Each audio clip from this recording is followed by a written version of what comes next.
Lie detector test, जिसमें आज बात करेंगे अरब स्प्रिंग पार्ट 2 की। इस खबर के बाद से ही अरब के मुल्कों में टेंशन हाई है। सत्ताधीशों से लेकर आम जनता तक को वही मंजर याद आ रहा है जब अरब के देशों में अरब स्प्रिंग क्रांति हुई थी। 2011 में हुई ये क्रांति कई तानाशाहों के तख्तो ताज को अपने साथ बहा ले गई थी। अब एक बार फिर से करीब 13 साल बाद मिडिल ईस्ट में वही चिंगारी उठ रही है और कई सत्ताधीशों का ताज डगमगा रहा है। 5 देशों में डोलते सिंहासन का सच।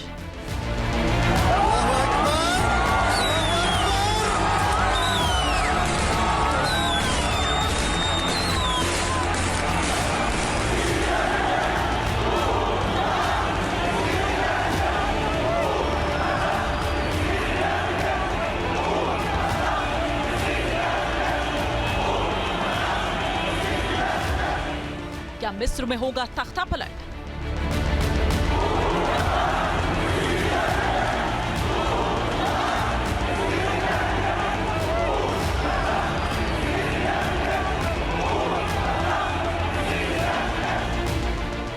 क्या जॉर्डन में बदलेगी सत्ता?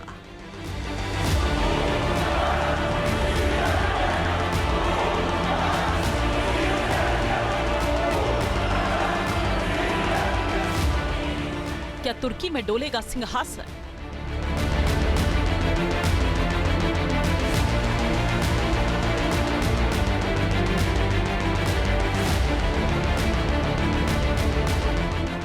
क्या इराक में होगा सत्ता परिवर्तन?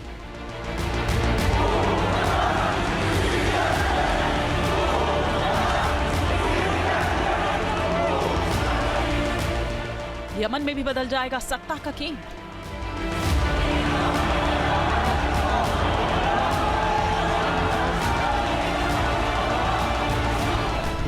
में बारूदी दुर्गंध खुली हुई है और इसका दायरा लगातार बढ़ता जा रहा है। अभी तो सीरिया में ही सिंहासन डोला है, लेकिन मिडिल ईस्ट के बहुत से देश इसकी जद में हैं, जहां जज्बात और हालात तेजी से बदल रहे हैं। और सवाल यही उठ रहा है, क्या अरब स्प्रिंग पार्ट 2 होगा?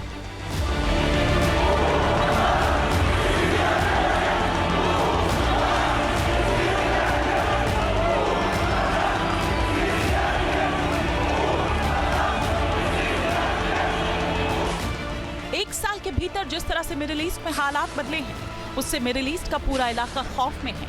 मिडिल ईस्ट के कई देशों के सत्ताधीशों को अपने सिंहासन के डोलने का खतरा दिखाई देने लगा है और उन शासकों को आज से 13 साल पहले का मंजर याद आने लगा है, जब कई देशों में सत्ता परिवर्तन हो गया था। साल 2011 में अरब स्प्रिंग में कई तानाशाह बर्बाद हो गए थे। अरब स्प्रिंग क्या था और इसकी झुलस में कौन कौन से देश और कौन कौन से शासक आए थे, वो आगे बताएंगे। एक एक डिटेल आपको समझाएंगे, लेकिन मिस्र को लेकर जो बड़ी खबर आ रही है, पहले उस पर विस्तार से चर्चा कर लेते हैं और वहां के हालात को समझ लेते हैं। मिस्र की राजधानी काहिरा में लोग सड़क पर उतर आए हैं। राष्ट्रपति अब्देल फतेह अल सीसी के खिलाफ नारेबाजी की जा रही है।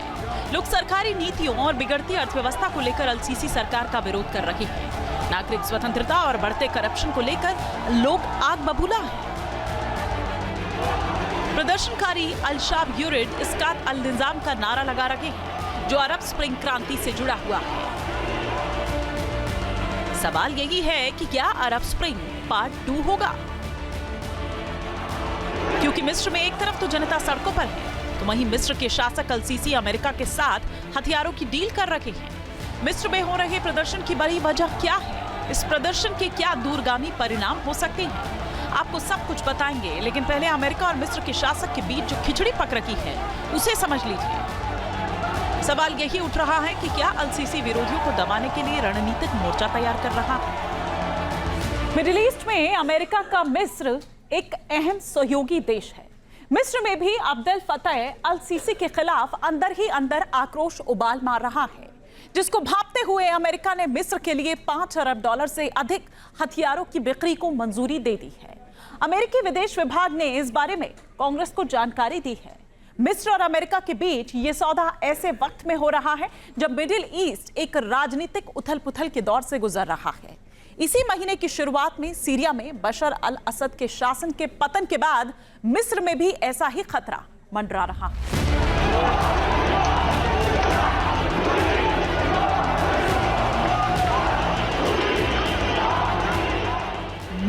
मंडराते खतरे को देखते हुए अमेरिका एक्टिव हो गया है। मिस्र को अमेरिका ऐसे ऐसे विध्वंसक हथियार देने जा रहा है जिससे मिस्र की जमीनी सुरक्षा से लेकर आसमान तक रक्षा कवच तैयार हो सकेगा। अमेरिकी विदेशी विभाग के मुताबिक अमेरिका से मिस्र 4.69 अरब डॉलर के M1A1 अब्राम टैंक खरीदेगा। इसके साथ ही हेलफायर एयर टू सरफेस मिसाइलों की डील 63 करोड़ रुपए की हुई है। वहीं सटीक गाइडेड युद्ध सामग्री में 3 करोड़ की बिक्री को मंजूरी मिली है।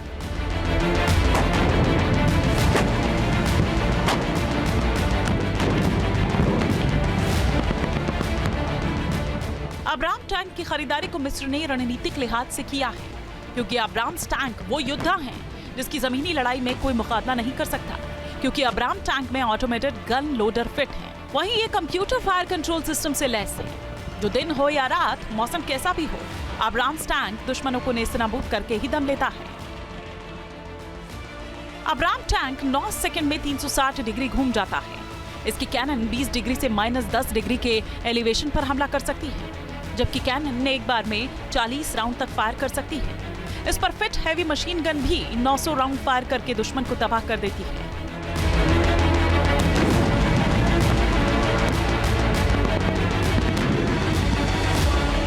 अब्राम्स बैटल टैंक की एक और सबसे बड़ी खासियत है इसका मजबूत रक्षा कवच। अब्राम टैंक को इस तरह डिजाइन किया गया है कि हमला चाहे न्यूक्लियर हो या फिर केमिकल बायोलॉजिकल अटैक हो, इसके क्रू को कोई नुकसान नहीं पहुंचता। सीरिया में तख्ता पलट के बाद मिस्र के राष्ट्रपति अब्देल फतह अल सीसी काफी डरे हुए हैं। यही वजह है कि वो सीरिया जैसे हालात पैदा होने से पहले ही सुरक्षा को चाक चौबंद कर लेना चाहते हैं, क्योंकि जो हालात सीरिया में थे वही हालात मिस्र में भी उपज रहे हैं।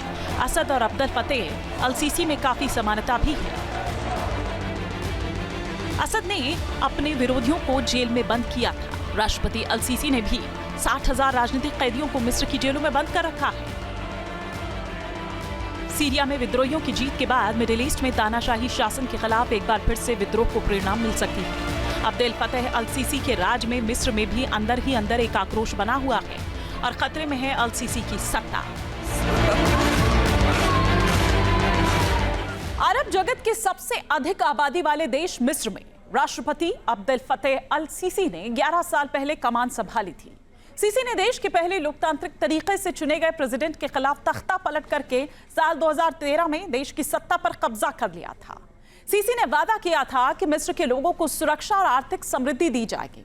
11 साल बाद मिस्र के राष्ट्रपति अल सीसी बुरी तरह से फेल साबित हुए। मिस्र गंभीर आर्थिक संकट से जूझ रहा है और लोगों का जीवन स्तर भी बहुत खराब हो गया है। जानकारों का मानना है कि सीसी केवल अपने विरोधियों को दबाने में सफल रहे, लेकिन आज मिस्र के राष्ट्रपति के खिलाफ लोगों में काफी गुस्सा है। मिस्र पर रिकॉर्ड 165 अरब डॉलर का विदेशी कर्जा है। मिस्र की आम जनता ताजा सब्जी और मांस तक नहीं खरीद पा रही। लोगों का जीवन मुफलिसी में गुजर रहा है। हालत ये हो गई है कि मिस्र की सरकार ने देश में दिसंबर 2020 से ही गरीबी का आंकड़ा जारी करना बंद कर दिया। अल सीसी सरकार ने हेल्थ डिपार्टमेंट पर भी खर्च को बहुत कम कर दिया है। मिस्र में जरूरी दवाएं, मेडिकल सप्लाई भी भारी कमी हो चुकी है। साल 2019 में हुए एक शोध में खुलासा हुआ था कि कम से कम 62% मिस्र के डॉक्टर सरकारी नौकरी छोड़कर देश से बाहर चले गए हैं। अल सीसी ने जब पद संभाला था तब मिस्र पर केवल 42 अरब डॉलर का कर्ज था। मिस्र के समाज का एक बड़ा तबका बहुत मुश्किल से अपना गुजारा कर रहा है और लोग सरकार के खिलाफ सड़कों पर उतर आए हैं। राजधानी काहिरा में प्रोटेस्ट बढ़ता जा रहा है, जिससे अल सीसी की सांसें अटकी हुई है, क्योंकि जनता के विद्रोह करने की आशंका बढ़ती जा रही है। ऐसे में रूस और अमेरिका दोनों की मिस्र पर निगाह है। अमेरिका हथियारों से मदद कर रहा है, तो वहीं रूस की मंशा मिस्र में नेवी बेस बनाने की है। पुतिन का मकसद क्लियर है, भूमध्य सागर में अपनी सैन्य उपस्थिति को बढ़ाना। यही वजह है कि मिस्र के हालात भी सीरिया जैसे बनते जा रहे हैं, जहां जनता के विद्रोह से तख्ता पलट की आशंका जताई जा रही है।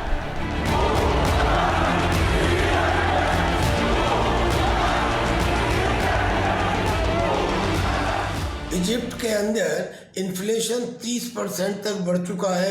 करेंसी बुरी तरह से डिवैल्यू हो चुकी है डॉलर के मुकाबले और उनके पास फॉरेन रिजर्व बहुत कम बचे हैं। वहाँ के इस्लामिस्ट और सेकुलर्स एक दूसरे के साथ लड़ रहे हैं, यानी कि स्थिति बहुत ही वॉलेटाइल है इजिप्ट के अंदर। तख्ता पलट हो सकता है। क्या तुर्की में भी होगा तख्ता पलट? जो सीरिया में अभी कुछ दिन पहले हुआ, वो साल 2021 में अफगानिस्तान में हो चुका है। तालिबानियों ने अफगानिस्तान की सरकार को सत्ता से उखाड़ फेंका था और काबुल पर कब्जा कर लिया था।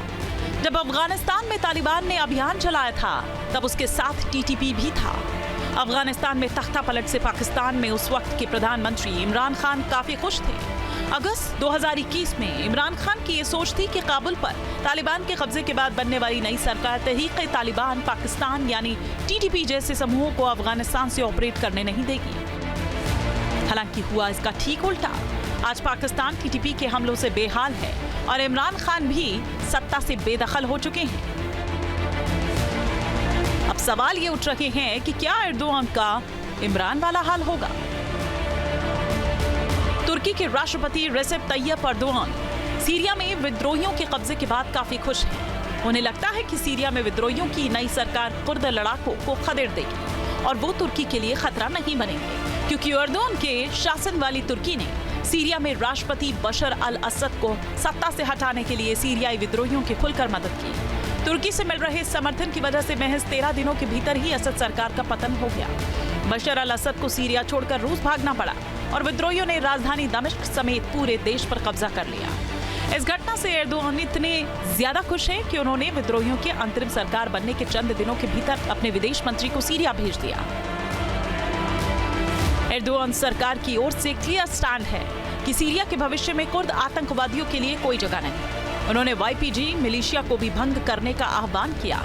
तुर्की वाईपीजी को कुर्दिस्तान वर्कर्स पार्टी यानी पीकेके के आतंकवादियों का विस्तार मानता है, जिन्होंने 40 साल तक तुर्की के खिलाफ विद्रोह किया है। वाईपीजी को तुर्की, अमेरिका और यूरोपीय संघ आतंकवादी संगठन मानते हैं। वाईपीजी और सीरिया की सत्ता पर काबिज तुर्की समर्थक विद्रोही बल एक दूसरे को दुश्मन मानते हैं और लगातार युद्ध लड़ रहे हैं। वाईपीजी पूर्वोत्तर सीरिया में अमेरिकी सहयोगी सीरियाई डेमोक्रेटिक फोर्सेस यानी एसडीएफ का नेतृत्व करता है। सीरियाई विद्रोही नेता अहमद अल शरा ने अपने कई बयानों में कहा है कि वो और अधिक युद्ध नहीं चाहते हैं और उनकी नेतृत्व वाली सरकार सभी पक्षों को साथ लेकर चलेगी। उधर अमेरिका ने भी सीरियाई विद्रोहियों से सीधी बात करनी शुरू कर दी है। सीरियाई विद्रोहियों को सरकार चलाने और खुद को दुनिया में एक वैध सरकार के रूप में प्रतिष्ठित करने के लिए अमेरिकी मदद की जरूरत है। ऐसे में ये संभावना है कि सीरियाई विद्रोही अमेरिका की बात मान लें और कुर्द लड़ाकों, खासकर वाईपीजी या सीरियाई डेमोक्रेटिक फोर्सेस के खिलाफ सख्ती ना बरतें। इससे सीरिया में अमेरिका के हित सुरक्षित हो जाएंगे। लेकिन ये तुर्की के लिए बड़ा झटका होगा, क्योंकि जिस तरह से एर्दोआन ने वाईपीजी और कुर्द लड़ाकों का खुला विरोध शुरू किया, वो कहीं बैकफायर ना कर जाए और वही हालात ना हो जो टीटीपी ने पाकिस्तान और इमरान खान का किया। वैसे केवल तुर्की पर ही खतरा नहीं मंडरा रहा, बल्कि ऐसे हालात बन रहे हैं जिससे मिडिल ईस्ट में कई देशों में सत्ता परिवर्तन का खतरा मंडरा रहा है। सीरिया में तख्ता पलट के बाद कई देश डर रहे हैं। मिस्र में तो राष्ट्रपति अल सीसी के खिलाफ लोग विरोध प्रदर्शन भी करने लगे हैं। राजधानी काहिरा में ये प्रदर्शन हो रहे हैं, लेकिन अकेले मिस्र पर ही खतरा नहीं मंडरा रहा, बल्कि मिडिल ईस्ट के कई देशों को सत्ता परिवर्तन का डर सता रहा है और जानकार इन देशों में तख्ता पलट की आशंका जता रहे हैं। अब कौन कौन से वो देश हैं जहां पर मिडिल ईस्ट में सिंहासन डोलता हुआ नजर आ रहा है, ये ग्राफिक्स के माध्यम से हम दिखा रहे हैं। तो इस पर सबसे पहले जो नाम आता है, जो नंबर आता है, वो है मिस्र का। वहां पर भी ये डर सता रहा है कि क्या सिंहासन यहां पर डोल सकता है। तो उसके बाद दूसरे नंबर पर आता है तुर्की। इसके अलावा अगर हम बात करें तो जॉर्डन भी वो देश है जहां पर यह लग रहा है कि शायद तख्ता पलट हो जाए। और इसके अलावा इराक भी, वहां पर भी यह खतरा मंडरा रहा है, वहां पर भी यह भय और खौफ का माहौल है। और इसके अलावा अगर बात करें तो डोलता सिंहासन यमन में भी नजर आ रहा है। ये वो देश है जहां सत्ता का सिंहासन डोल रहा है। कहीं कूटनीतिक असर है तो कहीं जनता सड़कों पर है, तो किसी ने खुद ही आफत मोल ले ली। 2010 में टूनिशिया से अरब स्प्रिंग पार्ट 1 प्रारंभ हुआ था। अरब स्प्रिंग पार्ट 1 का मतलब protest, demonstrations, violent demonstrations against the established government. Tunisia से लीबिया पहुंचा, लीबिया से बहरीन पहुंचा, बहरीन से जॉर्डन पहुंचा, जॉर्डन से यमन पहुंचा और अब लगता है कि अरब स्प्रिंग पार्ट 2 प्रारंभ हो रहा है, जो हम देख रहे हैं सीरिया से हो चुका है और सीरिया के साथ साथ लगता है कि अब ये टर्की भी जाएगा, ईरान भी जाएगा, यमन भी जाएगा, जॉर्डन भी जाएगा, जहां पे एस्टेब्लिश गवर्नमेंट के खिलाफ ऑलरेडी प्रोटेस्ट और डेमोन्स्ट्रेशन शुरू हो चुके हैं। गाजा से शुरू हुआ जंगी मोर्चा लेबनान होते हुए सीरिया तक पहुंच चुका है।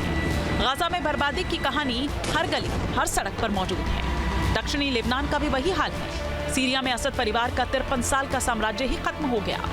एक एक निशानियां सीरिया से मिटा दी जा रही हैं। लेकिन ये चिंगारी पहली बार नहीं भड़की, बल्कि इससे पहले भी मिडिल ईस्ट में सत्ताधीशों का सिंहासन डोला था। और ये साल था 2011, जब अरब स्प्रिंग की शुरुआत हुई थी। क्या है ये अरब स्प्रिंग? अरब स्प्रिंग की शुरुआत ट्यूनीशिया से हुई थी और इसने धीरे धीरे अरब वर्ल्ड के कई देशों को अपनी जद में ले लिया। ट्यूनीशिया से उठी विद्रोह की आग मिस्र, जॉर्डन, लीबिया और सीरिया झुलस चुके हैं और कई तानाशाही सरकारों का अंत हुआ तो कुछ ने विद्रोह को कुचलकर अपना साम्राज्य बचा लिया। मिडिल ईस्ट में जिस तरह से हालात बन रहे हैं, अरब के कई देशों को 2011 का मंजर याद आ रहा है, जब अरब स्प्रिंग की शुरुआत हुई थी और कई देशों का तख्ता पलट हुआ था। अरब स्प्रिंग से क्या है, क्यों आखिर तानाशाही जो सत्ताधीश हैं उनकी सत्ता डोली, हम यहां पर आपको दिखा रहे हैं। सबसे पहले हम बात करते हैं ट्यूनीशिया की, जहां पर 2011 में 23 साल का जो शासन है वो खत्म हुआ और अल अबिदिन बिन अली की जो सरकार है वो चली गई। अब मिस्र की अगर बात करें, जहां पर होस्नी मुबारक, जिनकी 2011 में सत्ता से होस्नी मुबारक को बेदखल कर दिया गया। इसके अलावा अगर हम लिबिया की बात करें तो यहां पर मुअम्मर अल गद्दाफी, जिनका तख्ता पलट कैसे हुआ, 20 अक्टूबर 2011 को उनकी हत्या कर दी जाती है। अब अगर बात करें यमन की कि वहां पर आखिर क्यों ये कहा जा रहा है कि सिंहासन जो है वो डोल सकता है, सत्ता का सिंहासन डोल रहा है, क्योंकि इससे पहले पूर्व में भी ऐसा हो चुका है। 25 फरवरी 2012 को अली अब्दुल्ला सालेह को सत्ता से बेदखल कर दिया गया था। तो ये वो तमाम कुछ ऐसे इंसिडेंट्स हैं या फिर पूर्व में कुछ ऐसा हुआ जिसके बिना पर यह कहा जा रहा है कि सिंहासन डोल सकता है। मिडिल ईस्ट के कई देशों में जब अरब स्प्रिंग की वजह से तानाशाहों को सत्ता से बेदखल किया जा रहा था, तब बहरीन और सीरिया में भी विद्रोह हुआ। बहरीन में भी राजशाही के खिलाफ बड़ा प्रदर्शन हुआ था। लोगों ने राजशाही की बजाय लोकतंत्र की मांग की, लेकिन वहां की राजशाही ने इन प्रदर्शनों को दबा दिया। सीरिया में भी बशर अल असद के खिलाफ लोगों का गुस्सा फूटा, लेकिन असद का परिवार 1971 से ही सीरिया की सत्ता पर काबिज था, लिहाजा बशर अल असद ने भी विद्रोह को कुचल दिया। लेकिन इस बार विद्रोहियों का ऐसा बवंडर उठा कि असद को देश छोड़कर भागना पड़ा और सवाल उठने लगा कि क्या अरब स्प्रिंग पार्ट 2 होने वाला है। Team news nation. News nation अब व्हाट्सएप पर खबरों की ताजा अपडेट के लिए न्यूज़ नेशन के इस QR कोड को स्कैन करें।